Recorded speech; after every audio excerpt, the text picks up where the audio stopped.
There are always plenty of strange rumors circulating in small towns across the world. The one I grew up in has everything from tales of lizard creatures beneath the woods to a bizarre bridge that leads you somewhere else if you cross it on foot. Still, the one tall tale that I can personally attest to is the haunted corn maze, just outside the city limits. The Labyrinth had been out there since long before I came along. What always unsettled me about the thing, be it from simple urban legend or the truth of things, nobody seemed to know who even made it. Another unnerving aspect of it was that, while there was no caretaker, it never became overgrown or unkempt. Sure, the elusive individual who put the whole thing together may well have family members who maintained it when nobody was around, given the fact that it was out in the middle of nowhere, but nobody knew one way or the other. It was a strange thing for sure, but the rumors of that place, throwing open the door to the other side on that one particular day of the year, always freaked me out when I was a kid. It was the Halloween of 2005 that I learned this was not a place to be so casually visited. Not by the living, anyway. Not on the 31st of October. I was around 13 at the time, while my brother was approaching 17. I idolized Derek. Had since we were kids. Even when he was younger, he always seemed so much more worldly than I. Though I imagine just about anyone with a few more years under their belt would come off as more knowledgeable than a wide-eyed and curious kid. He had already abandoned the sacred traditions of trick-or-treating, something I was not yet ready to give up, but when he invited me to attend a party with him on the night of the 31st, I both eagerly and reluctantly agreed. As much as I loved spending time with my brother, I wasn't thrilled about turning my back on the opportunity to score a bagload of candy. Derek knew how much I loved getting dressed up and going door to door, so he promised he'd take me around the neighborhood before we headed out that night. Being a costume party we were headed to, he decided to bring a bag himself. When we joined the crowd of kids, playfully running from one house to the next, in all honesty, he looked as happy as I was while we toured the surrounding blocks.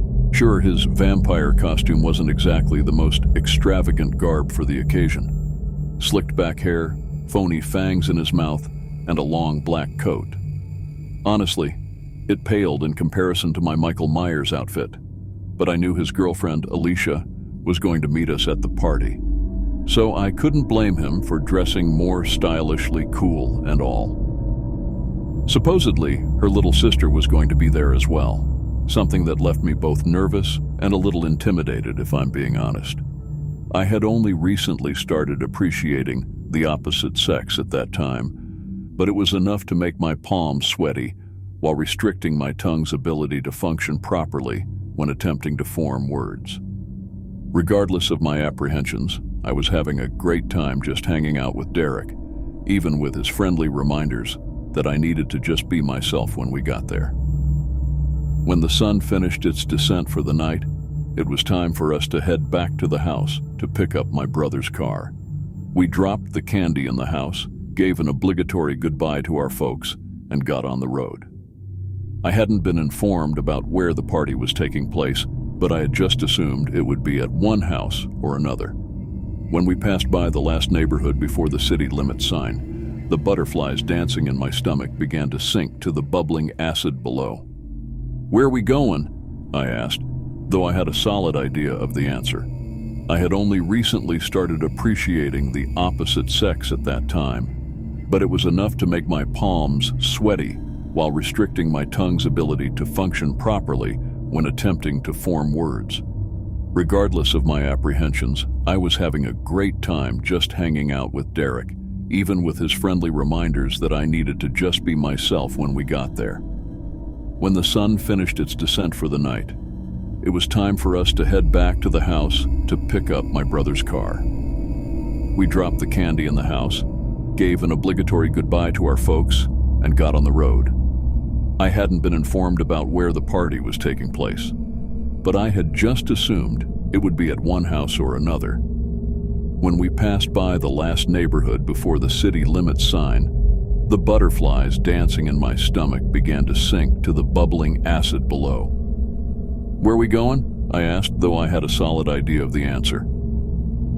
I didn't tell you, Derek said, looking genuinely uncertain. The party's out at the old corn maze. Oh, come on, that place don't still freak you out, does it? He asked with a chuckle. What? No, of course not. I just didn't. There's nothing to be scared of, kid. We ain't going into it or anything. Just seemed a good, kind of creepy spot for the party is all. I couldn't argue with that. It was one hell of an eerie spot, out there in the middle of nowhere. I knew some of the older kids would go out there sometimes, but I still felt uneasy about it. I was certain that most of the stories folks told about the old maze were made up. Just spooky tales to mess with the younger generation and all, but they would still get my imagination going. You sure we should be going out there tonight, though? I asked, attempting to hide the trembling in my throat.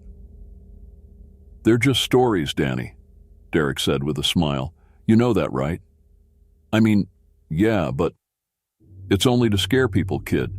Halloween was invented by the candy companies, you know. Nowhere gets haunted just because it's the 31st. It's all bullshit, just like every other stupid story around these parts. You gotta stop being so scared of everything. When I head off to college, you're gonna be on your own. I love you, kiddo, but I ain't always gonna be around to protect you. It was hard to argue with him, as he fully believed every crazy urban legend to be false, this one more than others. I still felt a little embarrassed by the way he talked to me. Yeah, I was very easily freaked out at that age, but I was getting better. That creepy old labyrinth, though. I never wanted to get within a shout of that place. I trusted my brother on just about anything, but I couldn't convince myself to side with him on this. A few years before, some guy named Jackson Fiddle supposedly went missing while investigating the labyrinth around the 31st. Sure, I didn't even know if he was a real person, being that just about everyone seemed to know everyone in our little town, and I hadn't ever heard of the guy before the rumors of his disappearance. The story about the woman who showed up at the emergency room on the morning of November 1st of '98, all bloody and beaten though, that one messed me up for a while. From what she said, or from what folks said she said, her car broke down, out by the old corn maze. This being before everyone and their mother had a cell phone, she couldn't reach out to anyone, so she just started walking.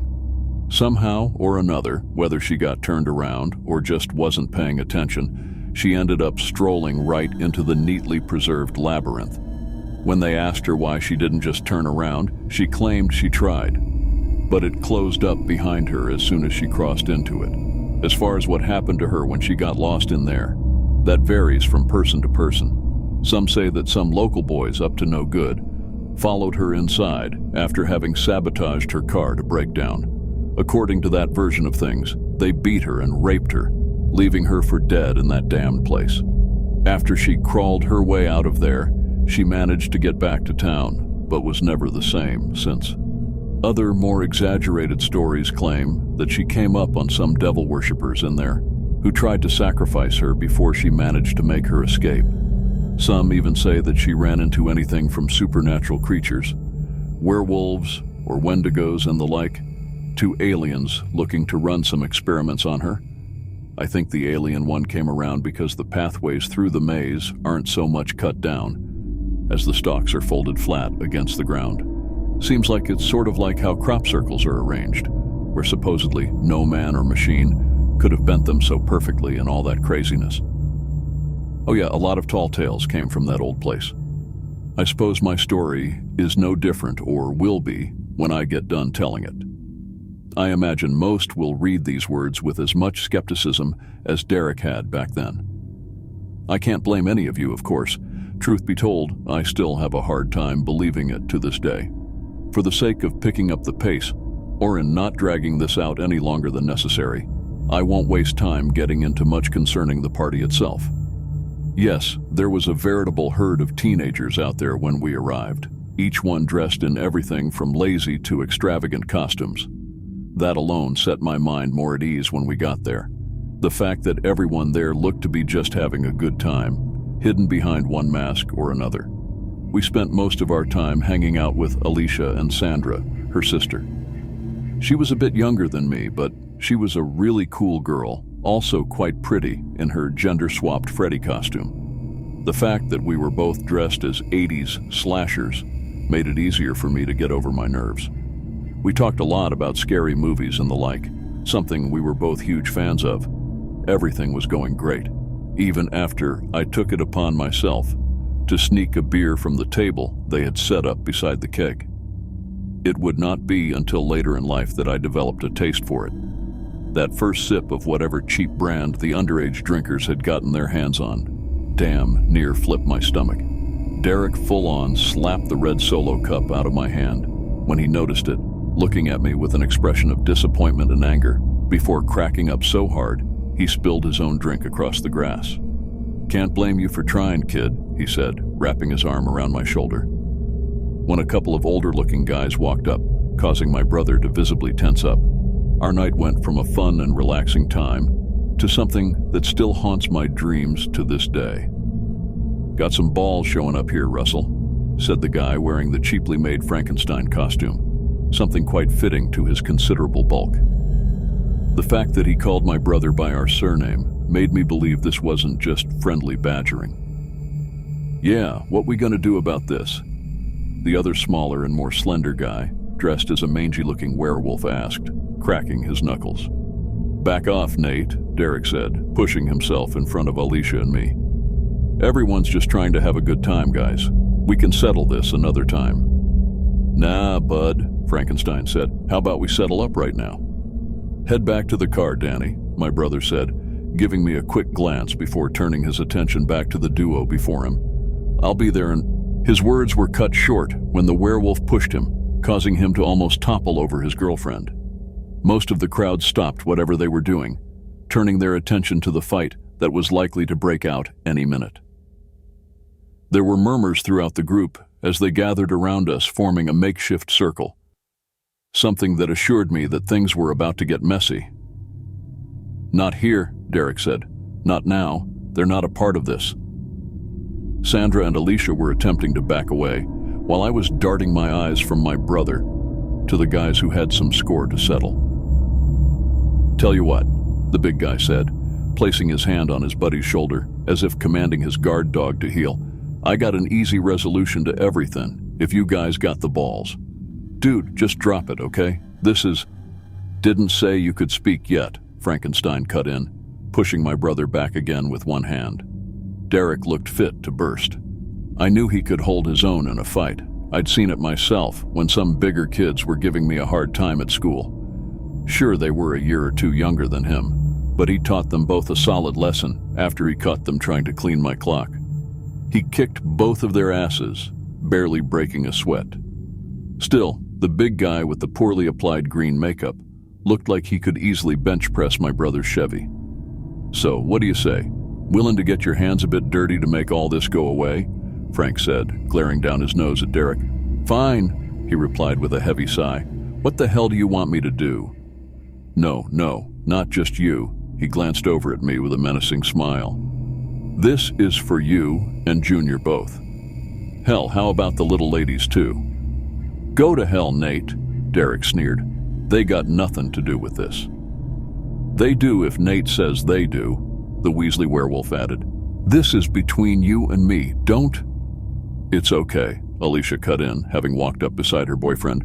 "We'll play his stupid little game." Sandra nodded, folding her arms, while I gave another token nod. I can't say I was thrilled about whatever they had in store for us, but I would be damned if I was about to turn my back on my brother. Derek whispered back and forth with his girl for a moment, before turning back to his opponent. "All right. What the hell do you want us to do?" "Simple enough," he said, cutting his gaze to the old corn maze. "Y'all spend 1 hour in there, just 1 whole hour to the second, and we're good." "That's it?" Derek replied, while my fingers began to tremble. 1 hour? That's it, buddy boy. You gotta go in, though. Don't just hang out in the entrance or nothing. Like walk around and shit. Can't just stand there waiting for the time to run out. Then we're done, you and I. Squeaky clean. Nothing more to be said or done. "Okay then," Derek said. glancing back at me and the girls, nodding his head. 1 hour, and we're good. I'll even pour you a beer when you come out, Frankenstein said with a satisfied smile. But y'all come out even 1 minute early, and I'll kick your ass so bad.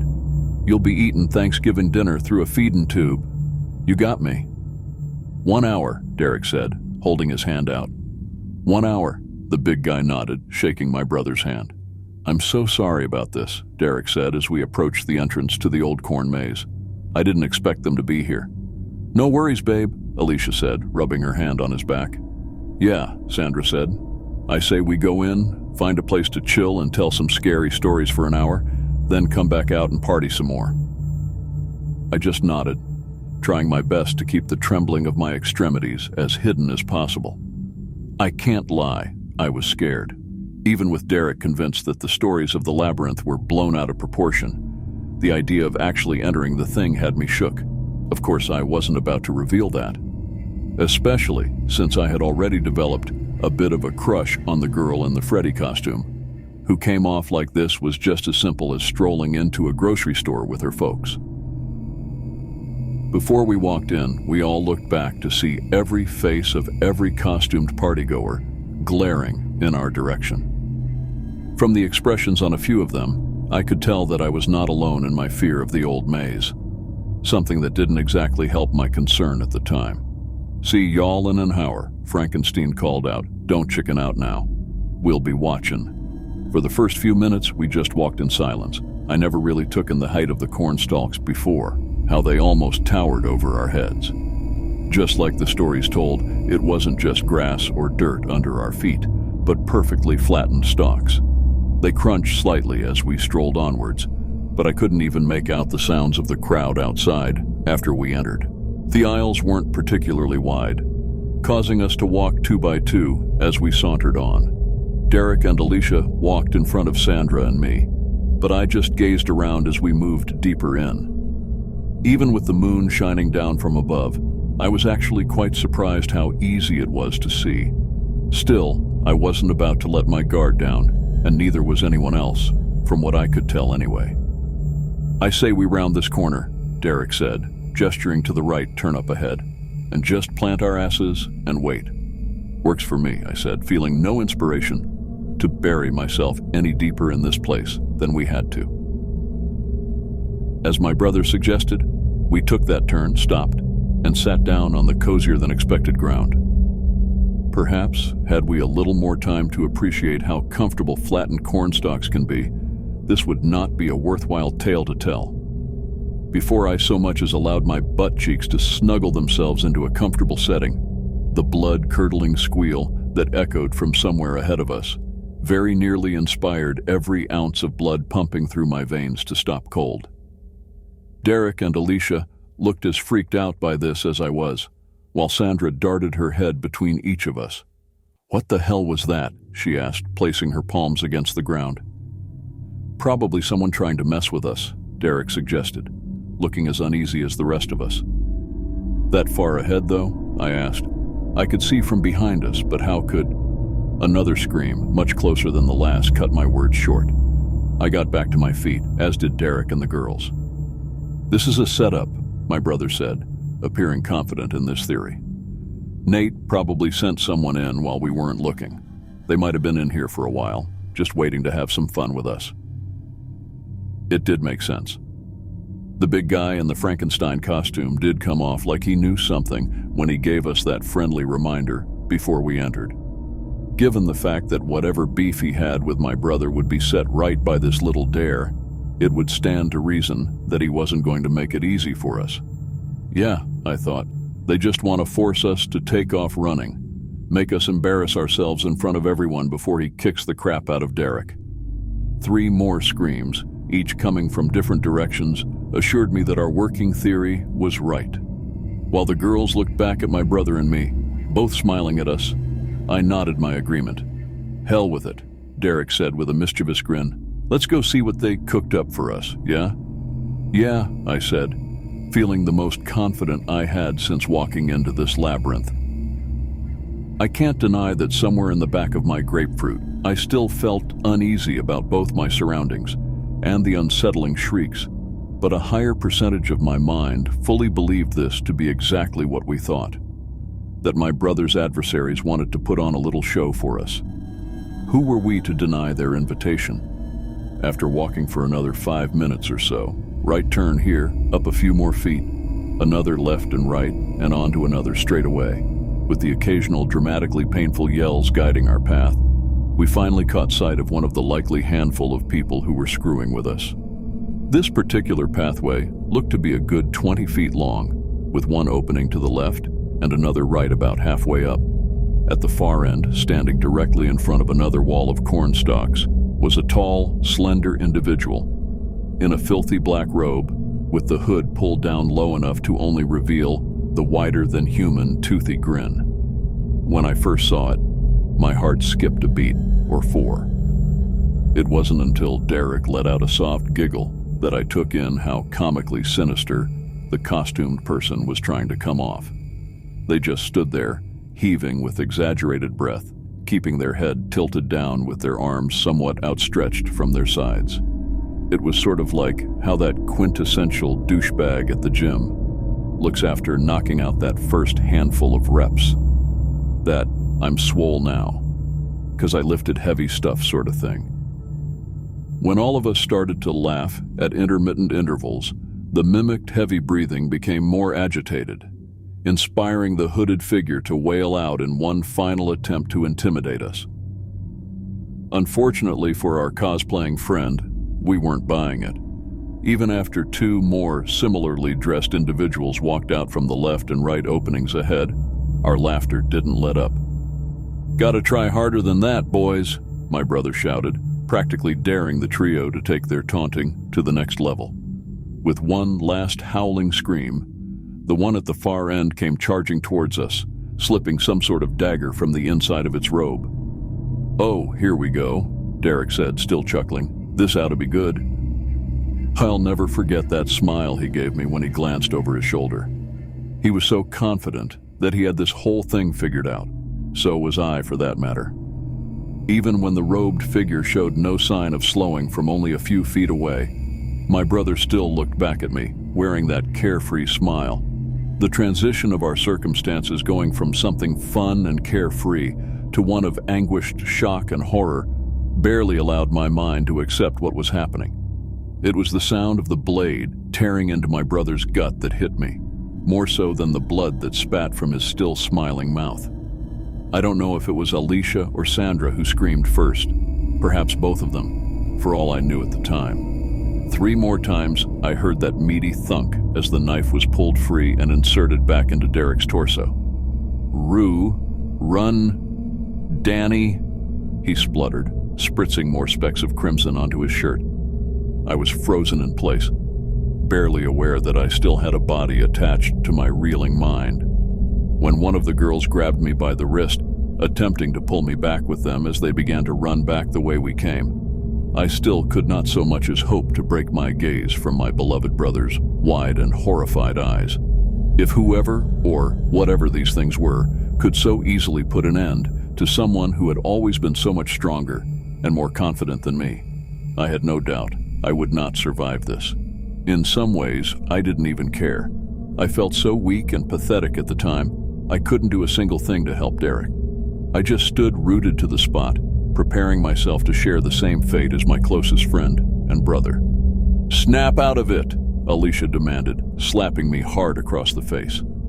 That exaggerated smile under the dusty back hood started back at me, as the blade was pulled from Derek's stomach for the last time, dropping him to the ground. While his girlfriend still screamed at me, I was practically paralyzed by the sight of the blood dripping from the long, jagged blade, blending with the pool forming around where my brother lay, barely twitching. "Damn it, Daniel!" she yelled again, slapping me even harder than before, finally inspiring my mind to collide with my body. I looked at her and back to the robed figure who was wiping the dagger caked in my brother's blood across its chest.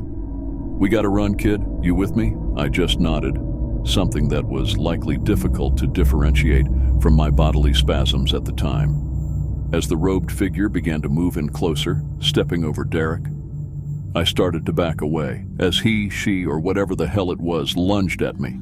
It fell hard to the ground itself, as my brother clutched its ankle. "Go!" he moaned. That was enough to finally inspire me to run.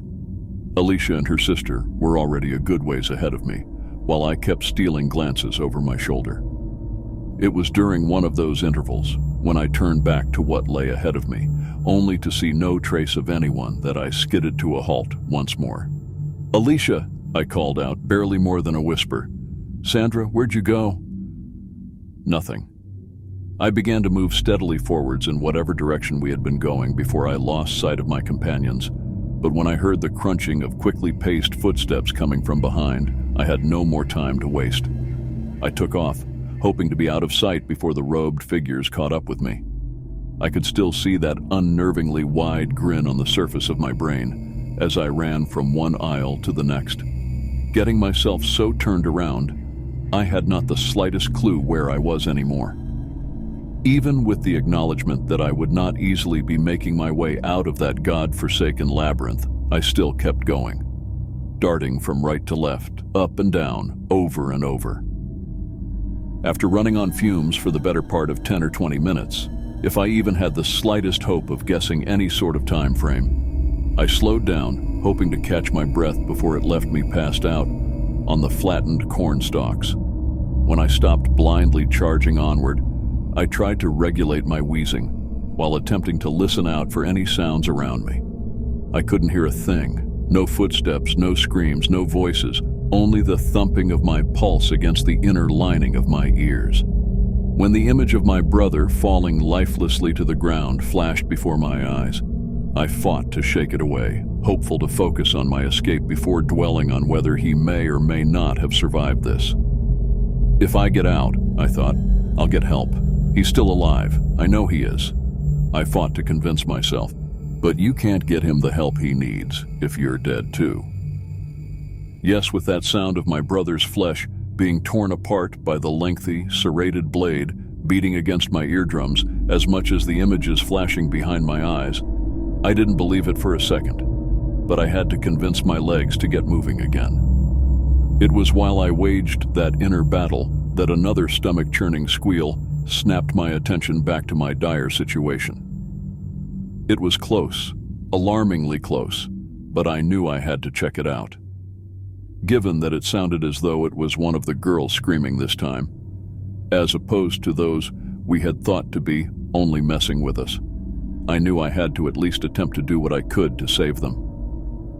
Sure, I was certain I wouldn't stand a chance against any of the robed figures, but I had to try. Perhaps it was little more than my desperation to not be alone in this anymore that drove my actions, but it was something. Again, I ran from one turn to the next, pursuing yet another horrifying shriek as I plundered onwards. It didn't take me long to locate the source of the new sound to accompany those already haunting my subconscious. But when I found what I was looking for, I knew that there was nothing I could do to help. The red and green striped mini dress was almost shredded in places, revealing torn flesh and tissue, spilling more crimson fluids across the ground. My legs gave out, dropping me to my knees beside the young girl, whose eyes glared lifelessly up at the night sky.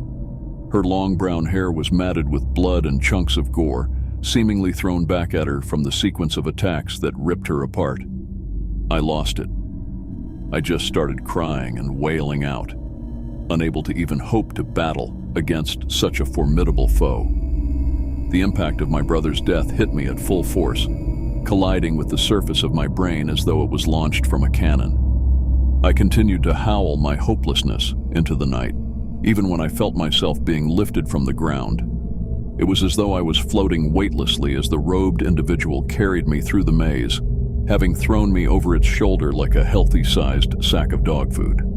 I didn't fight, I didn't rebel, I didn't attempt to escape. It had been futile to begin with, just the thought that I could survive something that my brother could not. When my escort stopped walking, I was still out of it, while my wrists and ankles were bound to some sort of wooden prop. Through the tears that still flowed, I could see that I was in a much wider spot in the maze, one that was at least 4 or 5 times the size of the slender pathways I had been running in and out of. Could this be the center of the maze? I thought, glancing around as much as I could. There were 6 of them now, the robed figures, each with their own unsettling grin peeking out from the darkness of their hoods. Once my extremities were sufficiently restricted, the one who carried me there backed away to join the others in line.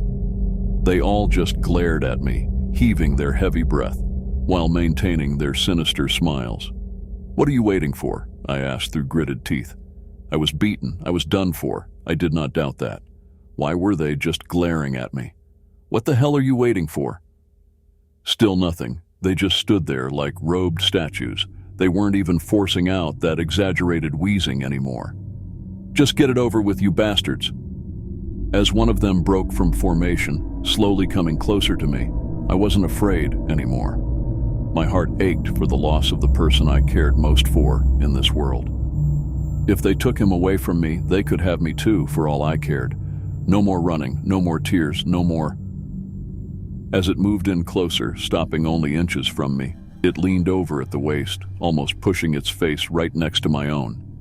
I closed my eyes, readying myself for the blood to spill freely to waiting corn stalks, pressed to the ground, when, "Happy Halloween, baby brother," whispered into my ear. When my eyes blinked back open, they met not the malicious grinning thing that sought to lay me to rest, but the smiling face of the person I had idolized since I was a child. "Derek?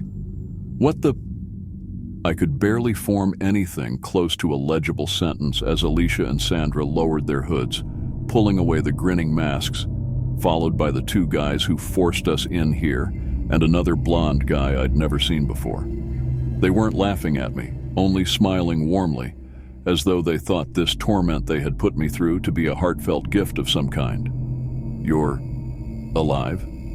You're all—" I stuttered, while the truth of things struck me like a serrated blade to the midsection. "Are you kidding me?" I belted, wrestling against the bindings holding me in place. "How could you? Why the hell would you?" "It's okay, kiddo," Derek said, still smiling, chuckling a little under his breath. "It was just a joke. I just wanted to give you one good scare for Halloween." "One good scare? I thought you were dead," I shouted, still pulling against the ropes around my limbs. "Whoa, Danny," my brother said, reaching out to hold my arms still. "You're gonna hurt yourself. Let me— Don't touch me. Do you have any idea what you put me through?" I could tell that my brother's accomplices were growing steadily more uncomfortable as they stared on with varying, though equally uncomfortable expressions, but I didn't care. I felt betrayed by the actions of the one person I thought I could truly trust in this world. Not only for this ridiculous charade, but for leading me into this damned maze in the first place. "You know how I feel about this place," I said, lowering my voice. "You know it scares me." "Exactly," he said, resting his hand on my shoulder. "That's why I chose it, kid. I'm going off to college next year. I need to know you'll be all right without me here. It's time to face your fears and grow up some." Believe me, Danny, I'd never do anything like this if I didn't have a good reason. "Cut me down," I said, refusing to look him in the eye. He just stared back at me, or so it looked through my periphery. The smile faded from his face by the time I allowed my eyes to meet his again, but I was still angry, still betrayed. "Cut me down!" With a heavy sigh, he reached into his robe, pulling out the pocket knife he had carried for the last few years. After the last rope was cut, I just stood there looking up at him, rubbing the raw flesh on my wrists from my riding against the course ropes. "Danny, just get me out of here. You know your way out, right? You guys sure as hell got around well enough." "Yeah," he said, lowering his head and looking defeated. "This way."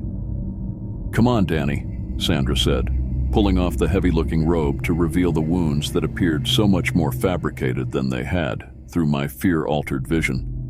"We didn't mean—" "Leave me alone," I said, swatting away the hand she reached out. "Think we went too hard on him?" Frankenstein asked Derek as we passed by him. "Maybe. I didn't think—" "Wait," my brother said, cutting his head from side to side. "Where's the—" It wasn't until then that I noticed the circular clearing no longer had any visible exits. Assuming this to be just another part of the night's festivities, I felt my face begin to flush once more. "Seriously, guys?" I said, turning to face the group of suddenly bewildered-looking teens.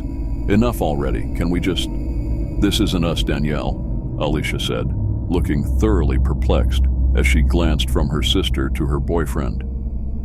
"Nate, is this you guys?" Derek asked.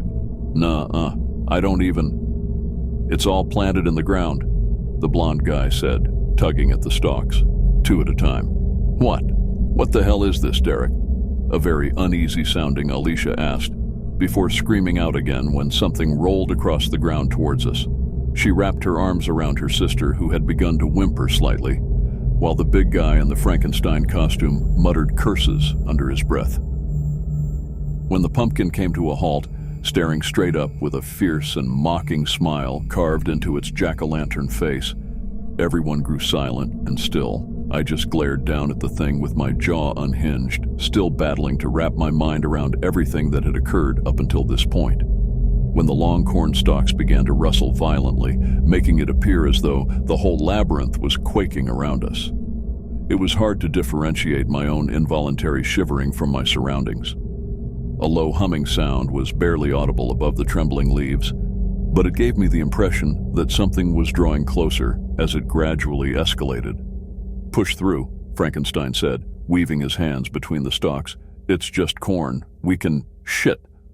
We all spun to see him wrestling against the vines that were wrapping around his arms and legs. Derek ran to his side, quickly slicing through the attacking greenery with his pocket knife. "Help me!" my brother shouted while cutting and pulling the stems away, as more continued to wrap around the big guy. I ran up with the skinny werewolf and blonde guy, and we all attempted to yank at the weeds, which were practically engulfing the writhing Nate. Sandra had dropped to the trembling ground, shaking her head and whimpering louder, while Alicia stood, seemingly frozen in place, with her hands cupped around her mouth. Within seconds, no matter how hard we fought against the cornstalks, as ridiculous as that sounds, we could no longer see even a hint of the boy in the Frankenstein costume. While we still frantically battled to free him, he was swiftly pulled away from us, with only his muffled scream in his wake. When his yelling fell silent, I still stood there just staring at the opening he left behind, mentally checked out while Derek snatched me by the wrist, shouting for the others to follow. When the deep and guttural laughter echoed from seemingly all around us, it didn't take much convincing for everyone to start running. "Yes," the haunting voice spoke. Run away, my little darlings." Sandra squealed out a high-pitched shriek while the blonde guy whined and moaned. "What the hell is that, Derek?" the visibly shivering boy in the werewolf costume asked, while we continued sprinting across the slender pathway, left in the wake of his friend's hasty withdrawal. "How should I know?" my brother barked, still not letting go of my wrist. Run away!" bellowed out, with each word coming from a different direction, ending with a sinister laugh that damn near knocked my feet out from beneath me. "Keep going," Alicia said, now helping her little sister remain upright. Almost as soon as the words left her mouth, our path became blocked as another wall of thick cornstalks burst from the ground.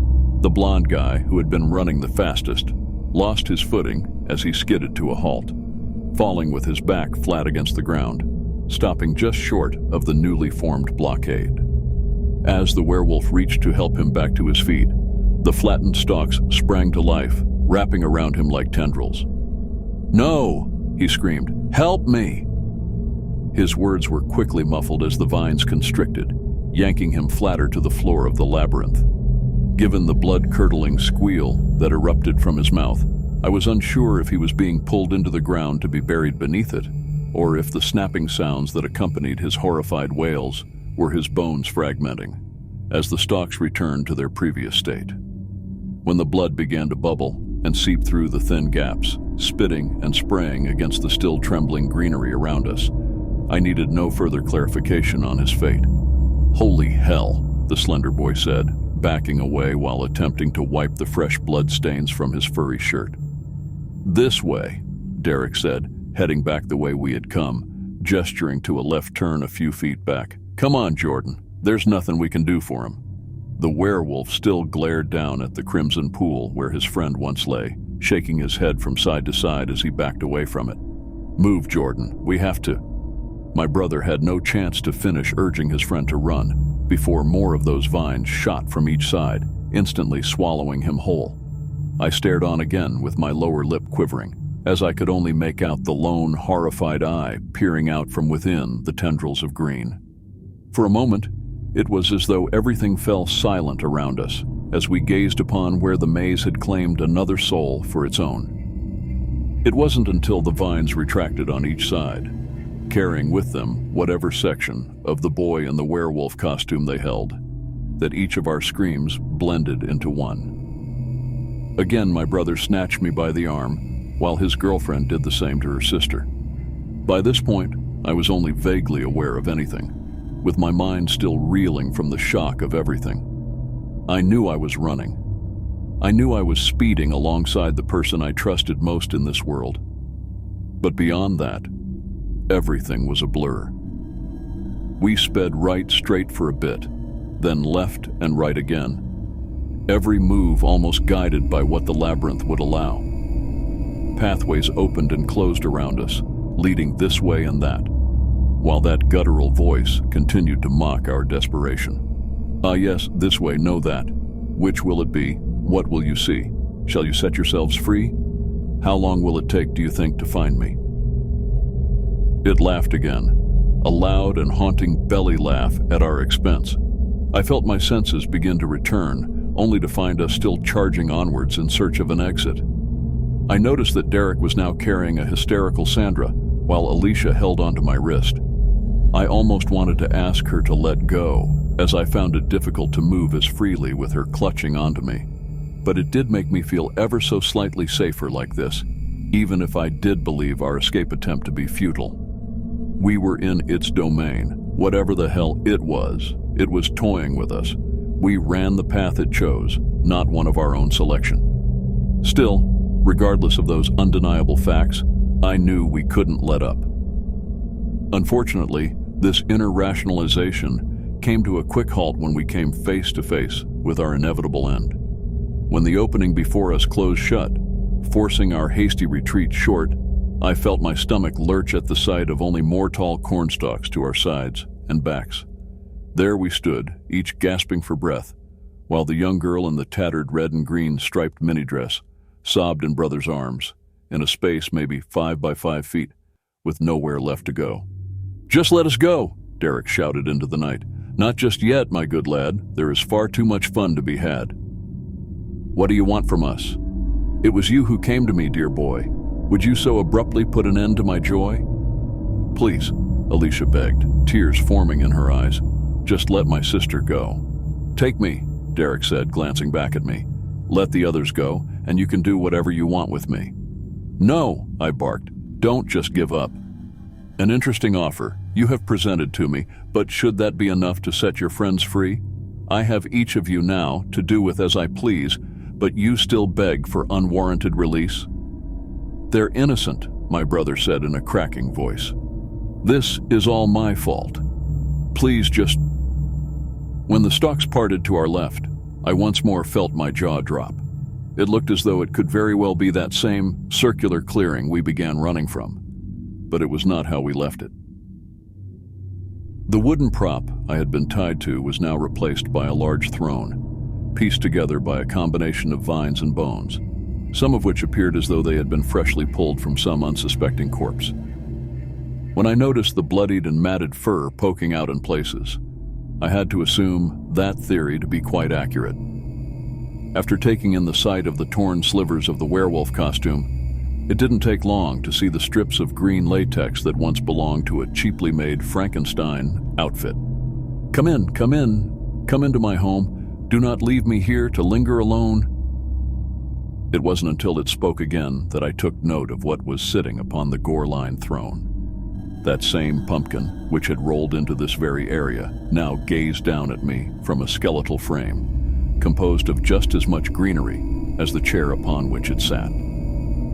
The robe it wore, looked to be one of those my would-be kidnappers left behind, though the elongated emerald bones of the arms and legs protruded considerably more than its previous owner. Welcome, my travelers four. Now, what exactly possessed you to come through my door? We all stood in a row, glaring up at this abomination before us. With every word it spoke, the carved expression on its face adjusted to fit. It was my fault, my decision to come into your maze, my brother said with confidence in his words. Is that true? The pumpkin asked. Was this all because of you? Yeah, so please don't punish them, just take... No more words, the creature said, holding a leafy finger to its mouth. The fact that not only had its voice deepened even more, but a rhyme did not follow this lone sentence, made me fear our time was at an end. You do not belong here, it screamed, spitting pumpkin guts and seeds to the ground. How would you feel if someone just let themselves into your home? Would you let them leave unscathed? I'm so sorry, No, more words. It lifted itself from its throne, standing twice the height of Derek as it glared down from its hollow, triangular eye holes. As what felt like minutes dragged by, we held this silent staring contest. Given all I had witnessed, I knew it wouldn't let us leave this place with our lives. When the apparent lord of this maidening place finally broke the suffocating silence, I would find my assumptions proven wrong once more. 3 lost, 3 may yet be free. Which one of you will stay here with me? Before I had the slightest chance to intervene, Derek stepped forward. As the creature slipped off the robe, revealing more of its hauntingly thin frame, my brother looked back at me with a smile, tears dripping down his face. I love you, kiddo, were his last words before the filthy black fabric was thrown over my head, hiding whatever happened next from my eyes. When I pulled the robe away to see only the outside of the old corn maze before me, I fell to the ground, unable to prevent the scream from breaching my lips. Even when the arms wrapped around my back, while the girls attempted to lift me back to my feet, my agonized wail would not let up. In the weeks following the disappearance of my brother and his friends, the authorities searched every square inch of that labyrinth, as well as the woods surrounding it, but nothing was ever turned up. They even plowed the whole thing down before digging in search of anything that remained of its victims. Ultimately, they couldn't find so much as a trace of anyone it claimed for its own, but there was nothing left of the old corn maze by the time the work was done. I can't say that it surprised me when it turned back up by the next Halloween, though. I couldn't help but wonder whether it grew back the natural way or just sprouted out of the ground overnight. Given that I didn't return to that awful place until the following October 31st, I have no idea how it returned, but I knew it would be there. Didn't doubt it for a second. I didn't go trick-or-treating that year, or any other, after that last time. Sure, I let my folks think I did, but I had made arrangements for the ride back out there long before that night. I just had to see it for myself, you know? Just face off against that damn thing and beg for it to give back what it took from me. Before I could enter, though, the pathway was blocked to me. Not by the stalks forming another wall, but by the one who chose to stay behind to grant us freedom. In many ways, I wasn't surprised to see him either, even if the hope of pulling him free from that place were short-lived. We talked for a while that night, and every Halloween that came after it. Even all these years later, he still looks as young as he did that last time we went door to door in search of bag loads of candy. It may be the only time I can see him, and he refuses to tell me what his existence consists of the other 364 days of the year. But I will carry on this tradition for as long as I am able. Sandra and I are going to be parents soon. Yes, we've both been through our fair share of therapy over the years, as has her sister. But that awful night brought us closer than I could have ever imagined. Maybe it's simply the fact that we could only confide in each other after that night, as nobody would believe our account of things. While the psychiatrists help, we haven't exactly been forthcoming about everything with them. Given my wife's condition, I'd say there's a good chance our son could be born any day now. I just hope that he doesn't decide to wait until Halloween to make his grand entrance. I have an appointment to keep after all, one that I hope to have him accompany me on when he's old enough. It's only right that he meets the man he's named after. I don't know why that thing allowed us to leave that night. Something that Derek claims he doesn't have an answer for either, though I suspect he understands far more than he's letting on. Perhaps someday, though, when my life has passed me by and I'm nearing the end of my journey, maybe then I'll have the answers I seek. When my final Halloween comes, when I visit that labyrinth for the last time, maybe it'll allow me to enter again. If I can't free my beloved brother, perhaps I can join him in whatever truly lies beneath the old corn maze, just outside the city limits.